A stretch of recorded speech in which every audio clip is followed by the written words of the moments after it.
शुरू होती है फ्रांस के सबसे बड़े बैंकों में से एक सोसाइटी जनरल से, जहां हम जेरोम नाम की एक युवा व्यक्ति को देखते हैं, जहां उसे फाइनेंस की डिग्री कंप्लीट करने के बाद वहां जॉब मिला है। वहां पर मौजूद दूसरे लोगों की तरह उसका भी आज जॉब का पहला दिन है। वहीं पर बैंक मैनेजर न्यू एम्प्लॉयज के लिए एक छोटा सा वेलकम मीटिंग रखता है। वेलकम स्पीच के दौरान बैंक मैनेजर कहता है कि हमारे बैंक का एक ही मोटो है और वह है टीम स्पिरिट, और बिना टीम स्पिरिट के कोई भी कंपनी सक्सेसफुल नहीं हो सकती। मैनेजर की बात सुन जेरोम का कॉन्फिडेंस और भी बढ़ जाता है। वहीं पर जेरोम की मुलाकात मथियो नाम का एक दूसरे एम्प्लॉई से होता है जो उसकी तरह वहां पर नया है, लेकिन दोनों का डिपार्टमेंट अलग था। मैथ्यू रिस्क मैनेजमेंट डिपार्टमेंट से था और जेरोम बैक ऑफिस असिस्टेंट, हालांकि उसका सपना एक सक्सेसफुल ट्रेडर बनना था। खैर, अब जेरोम इन्वेस्टमेंट डिपार्टमेंट के मिड फेस ऑपरेशंस में as a back office assistant उसका काम था हर ट्रेडर के ट्रेडिंग पैटर्न का एनालिसिस करना और उनके सॉफ्टवेयर में उनकी पसंदीदा सेटिंग्स डालना। यह काम ट्रेडर की जिंदगी जितना रोमांचक तो बिल्कुल नहीं था, लेकिन कभी कभी उसे किसी ना किसी काम से फ्रंट ऑफिस पर जाना पड़ता था जहां पर सारे ट्रेडर काम करते थे। ऐसे ही धीरे धीरे उसकी पहचान सब ट्रेडर्स से हो गई। वहां के डिपार्टमेंट हेड फबियन को उसका काम पसंद आया और धीरे धीरे उसका पसंदीदा एम्प्लॉय बन गया, खासकर तब जब उसने फबियन के लिए एक टूल बनाया जो हर दिन की रिपोर्ट ऑटोमेटिकली तैयार कर देता था, और इस तरह वह फ्रंट ऑफिस के ट्रेडर्स के बीच घुल मिल गया। वह भी हमेशा से ट्रेडर बनने के ख्वाब देखता था। वो झटपट लाखों का लेन देन करने की सनसनी और एक बटन दबा के लाखों कमाने का मजा जो वह अक्सर फ्रंट ऑफिस में ट्रेडरों के बीच देखा करता था, बस उसे भी यही सब करना था। शायद किस्मत भी उसका साथ दे रही थी। अब इस तरह कुछ महीने तक चला। फिर एक दिन वहां के एक ट्रेडिंग असिस्टेंट ने इस्तीफा दे दिया। डिपार्टमेंट हेड फाबियन की सिफारिश पर जेरोम को फ्रंट ऑफिस में ट्रेडिंग डेस्क पर असिस्टेंट बना दिया गया। भले ही उसे ट्रेडिंग असिस्टेंट से शुरुआत करनी थी, लेकिन अब वह अपने सपने के और करीब था। अब अगले दिन वह सुबह जल्दी तैयार होकर सबसे पहले ऑफिस पहुंचा। सब कुछ उसे सपने जैसा लग रहा था। वह अपने ट्रेडिंग डेस्क पर बैठकर मन ही मन बहुत खुश होता है। वहीं पर उसकी मुलाकात एक सहकर्मी लुसियानो से होती है, जो वहां पर बहुत सालों से काम कर रहा था। वह जेरोम को कॉफी देते हुए वहां पर स्वागत करता है।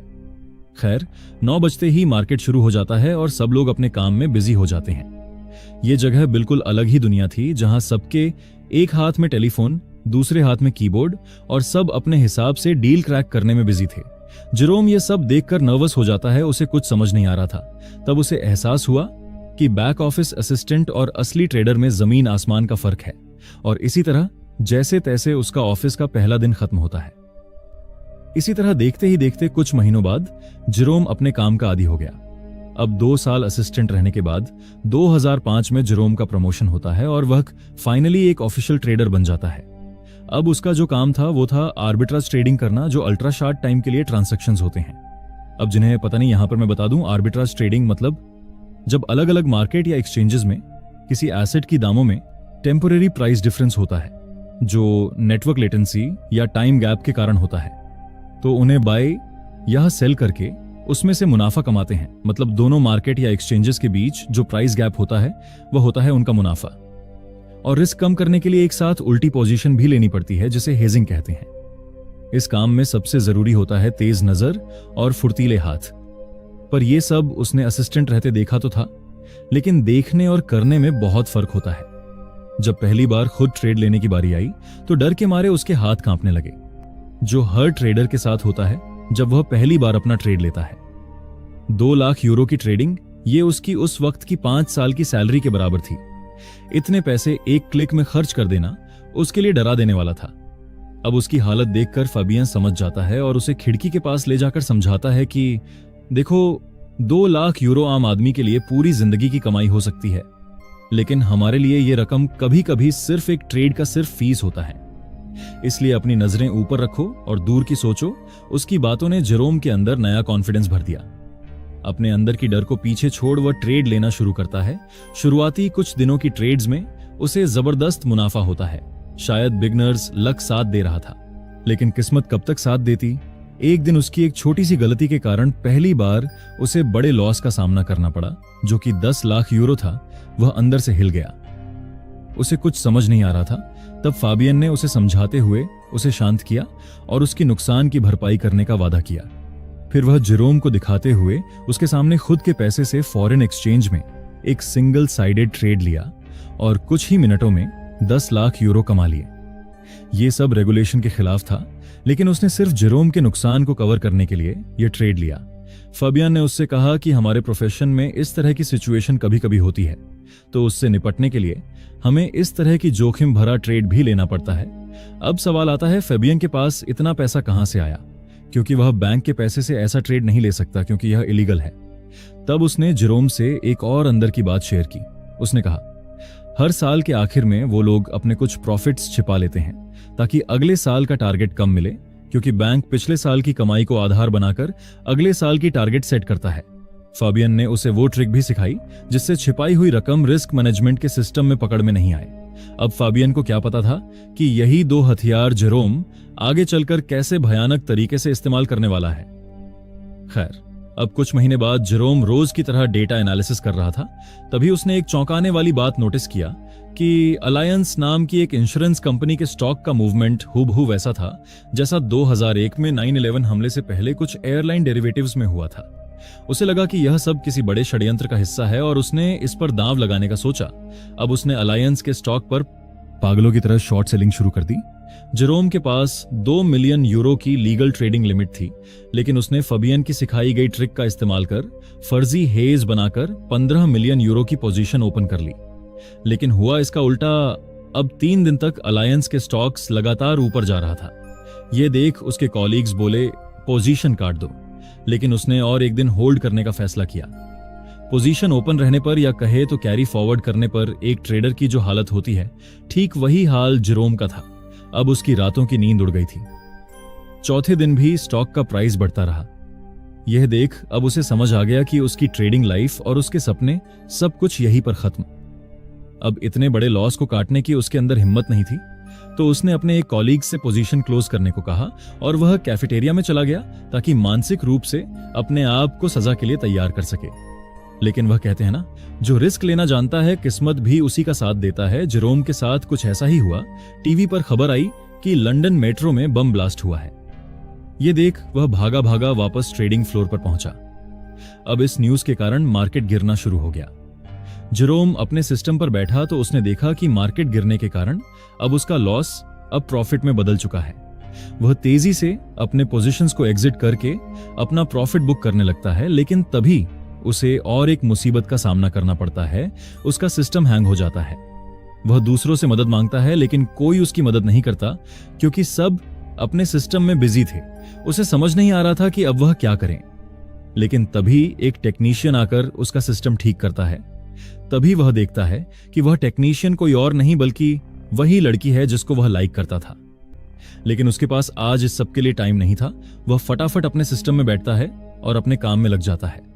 कुछ देर बाद मार्केट बंद होता है। वहां पर सब निराश थे क्योंकि इस मौके का फायदा कोई भी ठीक से नहीं उठा पाया, सिर्फ एक को छोड़कर, और वो था जेरोम। वह अपना P&L स्टेटमेंट देखता है। तब हम देखते हैं कि उसने 15 मिलियन यूरो की ट्रांजैक्शन की है और उसने 5 लाख यूरो से भी ज्यादा कमाए, जो एक ही दिन में अब तक वहां कमाई जाने वाली सबसे बड़ी रकम थी। लेकिन दूसरी तरफ फाबियन का बड़ा लॉस होता है। तब जेरोम उसकी मदद करता है और अपने मुनाफे से उनका नुकसान भर देता है, क्योंकि उसके बुरे समय में फाबियन ने उसकी मदद की थी। और यह सब देख वह हैरान रह जाता है। अब ब्रेक के दौरान सब लोग एक कैफेटेरिया में बैठे थे।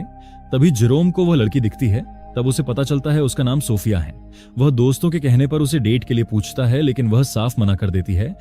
लेकिन वह अपने पैसों का रौब दिखाने लगता है। तब सोफिया उसके मुंह पर ड्रिंक फेंक देती है और यह देख उसके दोस्त हंसने लगते हैं। खैर, अब रिस्क मैनेजमेंट डिपार्टमेंट को पता चल चुका था कि जेरोम ने 15 मिलियन यूरो की इलीगल ट्रेडिंग की है। उन्होंने इंक्वायरी बिठाई। तब उसे लगा अब सब खत्म।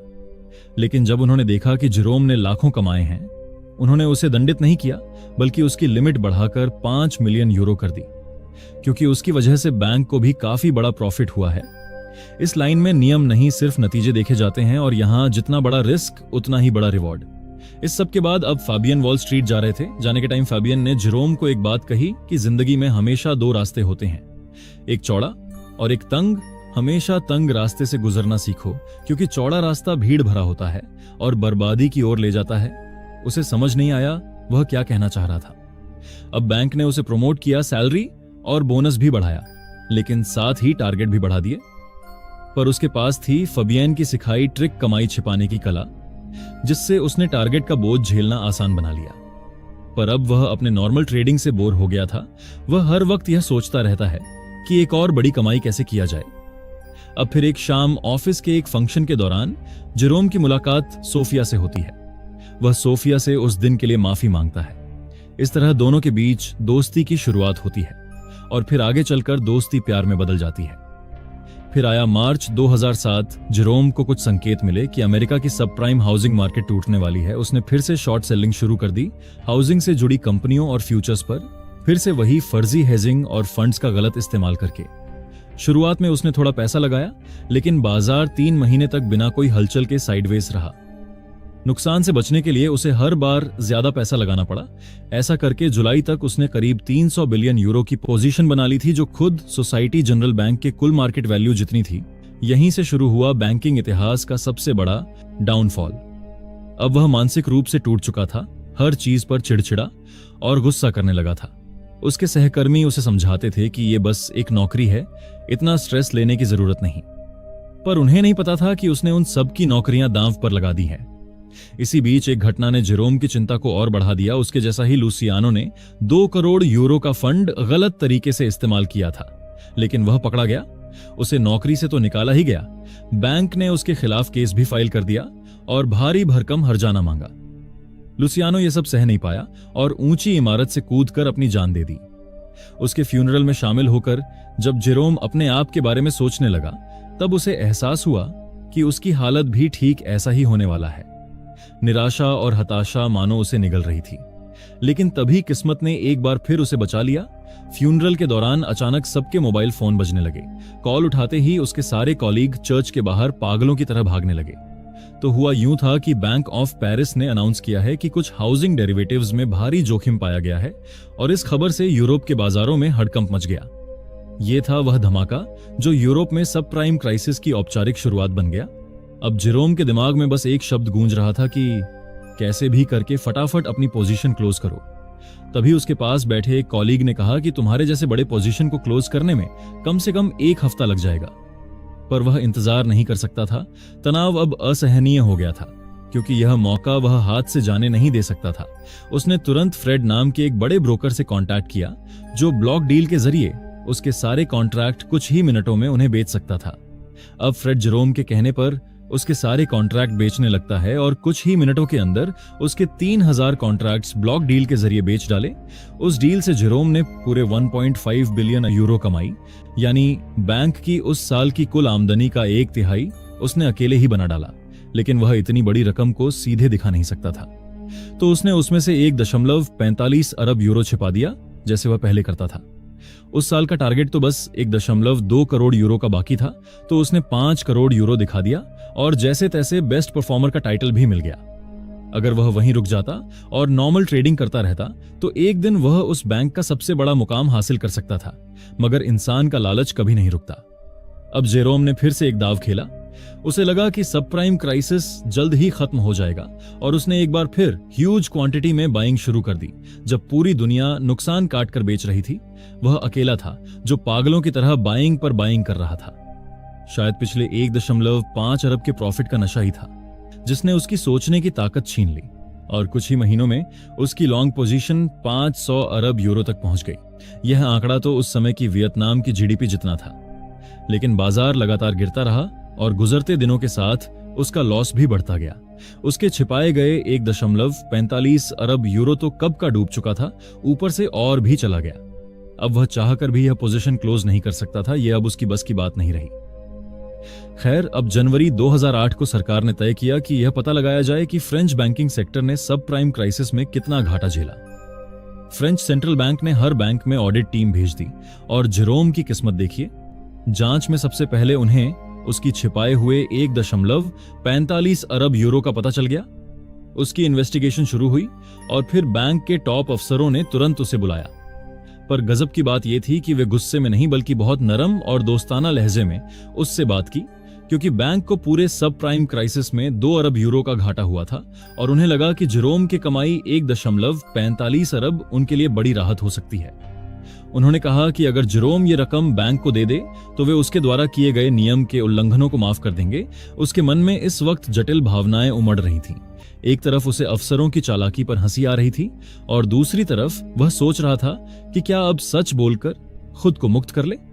तभी अचानक एक सीनियर ऑफिसर ने पूछा, क्या अभी भी उसकी कोई पोजीशन ओपन है? वह अब और नहीं छुपा पाया और उसने कहा, 500 अरब यूरो की पोजीशन अभी भी ओपन है। यह सुनते ही बैंक में जैसे भूचाल आ गया और सीनियर ऑफिसर के पसीने छूट गए। उन्होंने तुरंत रिस्क मैनेजमेंट टीम से मथियो को लगा दिया और 3 दिन में उसकी पूरी पोजीशन क्लोज कर दी। अब फाइनल लॉस 4.9 अरब यूरो का था। अब आप सोच रहे होंगे बस अब तो इसका काम तमाम हुआ, लेकिन उसका केस उतना सीधा नहीं था।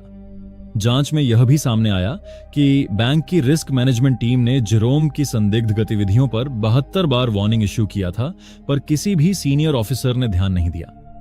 क्योंकि जब तक आप बैंक के लिए पैसा बना रहे हो, कोई आपको नहीं पूछता कि आप वो पैसा कैसे बना रहे हो। जब तक प्रॉफिट हो रहा था तब तक तो सब सही था, पर जब लॉस हुआ तब सब एक अकेले आदमी की गलती। जेरोम ने कोर्ट में बैंक को चैलेंज किया। उसने अपनी गलती मानी, लेकिन उसने ये एक्सपोज किया कि बैंकिंग सिस्टम कितनी खोखली है। 2010 में कोर्ट ने जेरोम को 5 साल की सजा और 4.9 अरब यूरो की भरपाई का सजा सुनाई। उसके ट्रेडिंग धमाके के 2 महीने बाद सोसाइटी जनरल बैंक अपने शेयर 40% छूट पर बेचे और 10 दिन में 5.5 अरब यूरो जुटा लिए। फिर 2009 से 2010 के बीच सभी टैक्स पेयर्स का पैसा फ्रेंच गवर्नमेंट ने सोसाइटी जनरल बैंक को 2.2 अरब यूरो बैंक को बचाने के लिए एज अ टैक्स डिडक्शन दी। तो सच ये है वह सभी इस खेल के हिस्से थे, कोई भी वाकई आउटसाइडर नहीं था। इसी के साथ यहीं पर हमारी आज की मूवी खत्म होती है। जुड़े रहने के लिए धन्यवाद। अगर आपको वीडियो अच्छी लगी हो तो लाइक, शेयर और नए हैं तो सब्सक्राइब करना ना भूलें। मिलते हैं अगली बार और एक रोमांचक कहानी के साथ।